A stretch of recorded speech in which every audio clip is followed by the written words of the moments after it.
21-year-old truck driver Javion Magee from the Chicago suburbs was found by a tree in North Carolina with a rope on his neck. That there's a lynching in Vance County. There is not a lynching in Vance County. The young man was not dangling from a tree. He was not swinging from a tree. The rope was wrapped around his neck. It was not a noose. It was not a knot in the rope. So therefore, it was not a lynching here in Vance County. Let's get ready to rumble! Hey, my music, they turn up the volume. Rock out on stage like American Idol. Used to be brought by any means necessary. Subscribe to the channel. We live. What's good? This your boy Hog here with the Haters Real podcast. Now let's get into this shit right here. I had to make it look juicy for them. Come over here with the Haters. Hit that like button. Now let's get into this shit right here. Tonight, the family of Javion Magee, a 21-year-old truck driver from the suburbs of Chicago, grieving an unthinkable loss. He loved his family.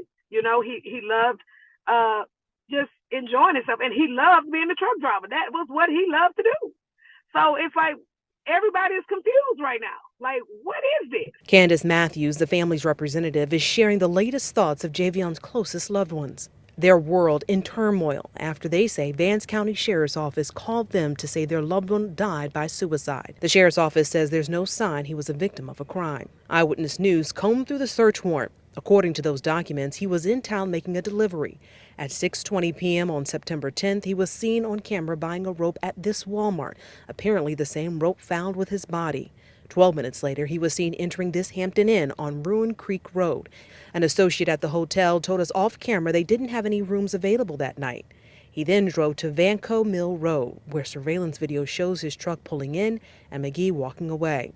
Then just after 10 a.m. on September 11th, a 911 call led officers to Magee's body. There's been information put out there that there's a lynching in Vance County. There is not a lynching in Vance County. The young man was not dangling from a tree. The sheriff tells us the state attorney general and the SBI have been contacted and are involved in the case. The family feels that they deserve accountability, and the family feels that they deserve justice. And this is what we are all going to do to ensure that that family gets some type of closure. Now, in terms of that autopsy report, the sheriff tells me that there is no cause of death just yet.